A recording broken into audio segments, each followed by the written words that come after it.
Here's a quick little introduction into NuAgent, which is a toy personal coding agent that I am working on.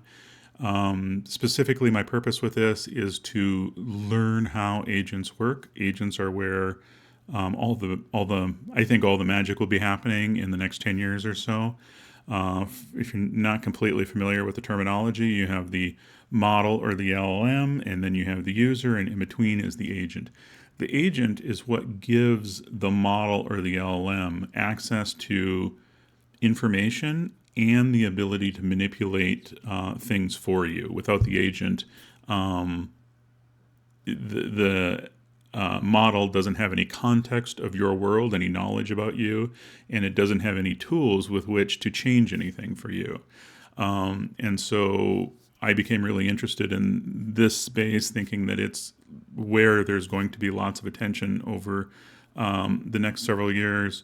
But I didn't really understand the details of how they worked. And so I started to explore it with this tool. Now, one of the first things I want to say is if you are interested in real coding agents, there is a project called OpenCode, which is an open source project, which has a very good coding agent in it. And this is, a real tool that can do the things.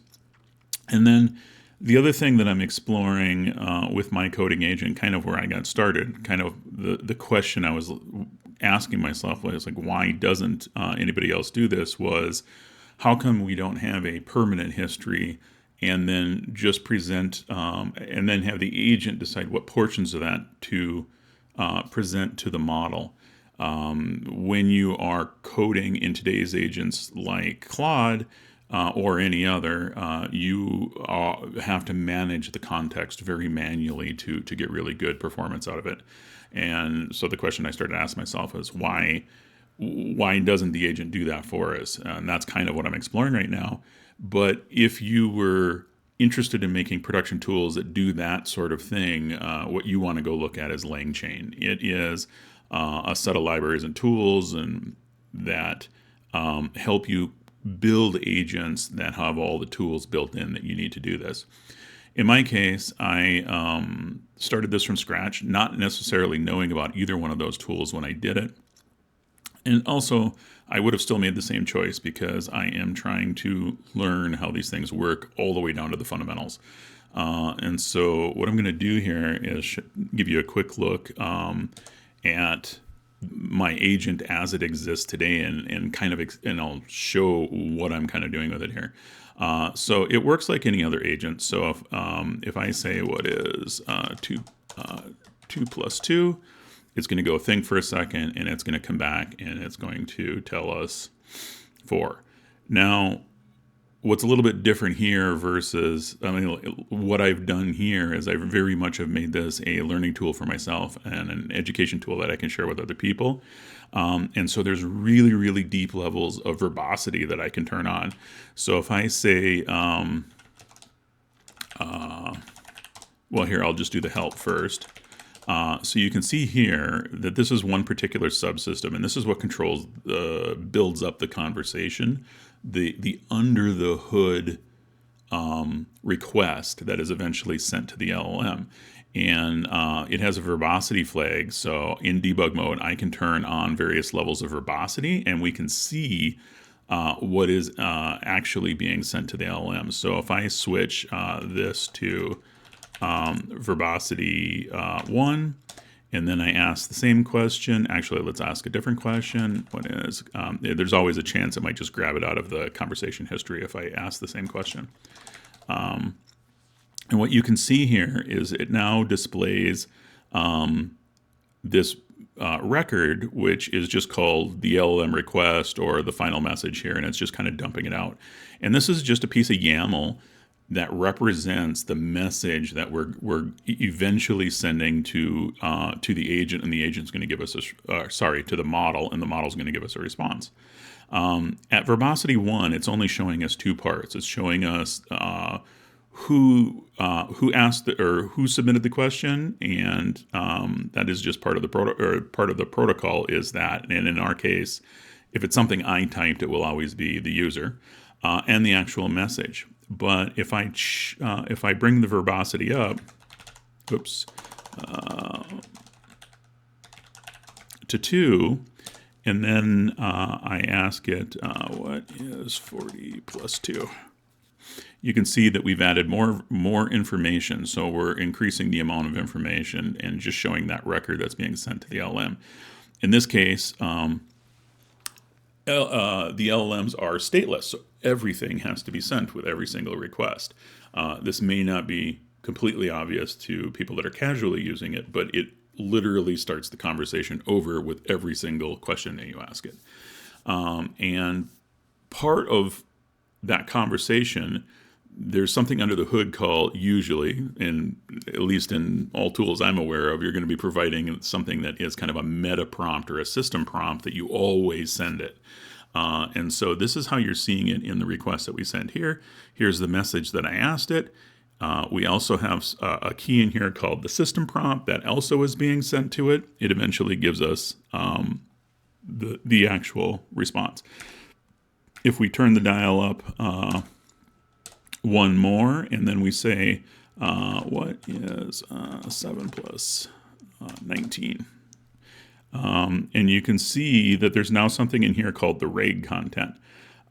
This is one of the significant portions kind of how modern agents and LLMs work, is you have RAG, which is retrieval augmented generation, which what it really is where you pass context, relevant context back to the LLM. So let's say that this agent was a chatbot in a help chatbot for an online form. What would be in the RAG content is relevant conversations based on the current one. So if you, let's say you were in a help channel and it was asking you about how to you were having a conversation about how to install software, it would have the RAG engine would have dug up the references to previous conversations for similar content and included those references in this field. In this particular case, there's no relevant RAG content. I am actually generating RAG content, the indexing part. I'll get to that in a second. Okay, so if we bump up one more level, and then I say, what is 1 plus 0? You can see now we got a bunch more information. We got to the point where now it's including the tool descriptions. So this is the other part that I was talking about. The primary goal of the agent is to, it's facilitating the conversation. It's bringing in the additional context information. That's in the RAG part. And then it's offering tool use to the LLM. Hey, these tools exist and you can use them. And in this case, if you look, so like in my case, we're very Inception style here. It can actually query its own message database if it wants to. But more traditionally, you have things like execute bash or execute Python or copy a file. These are the more traditional things, or edit a file. These are the more traditional things that a coding agent needs to be able to do. It needs to be able to look around the file system and modify files. And so the way that happens is the agent offers those tools to the LLM, and the LLM will choose to use them. Let's bring the verbosity level up one more, and then we can say, what is 33 plus 8? And I think I failed to bring the verbosity level up. Yep, I did. That extra slash on the end messed it up. So let's this time ask 33 plus 5.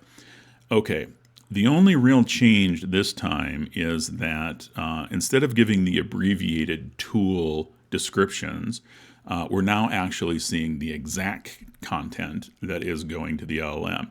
And you can see that the tool descriptions can be quite a bit larger. So here it's advertising to the LLM, hey, we have a tool called file grep, and this is the explanation that we're giving the LLM about what it can do with file grep.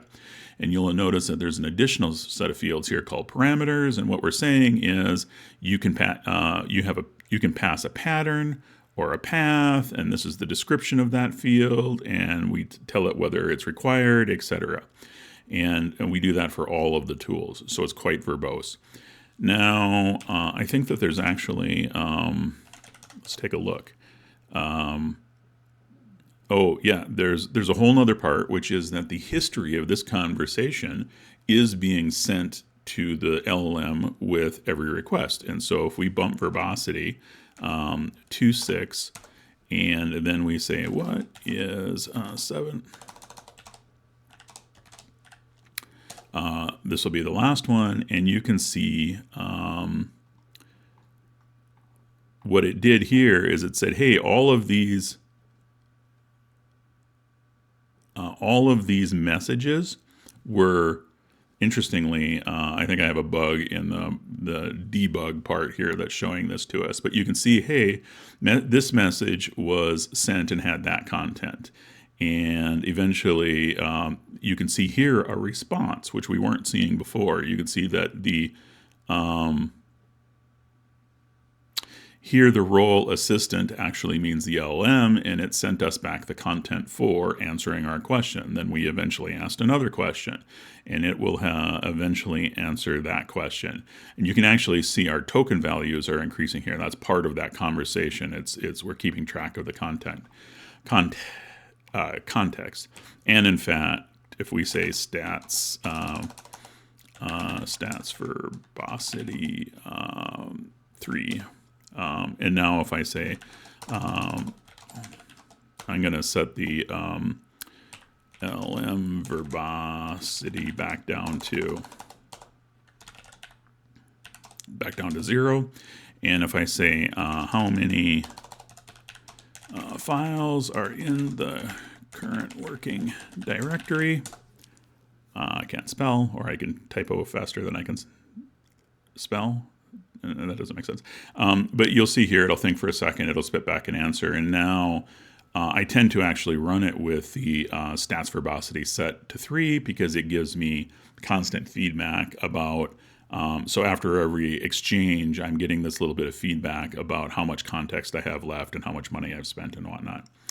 Okay, so that was a quick little tour just to show what the project is. The project is so much more than this, though, really, too.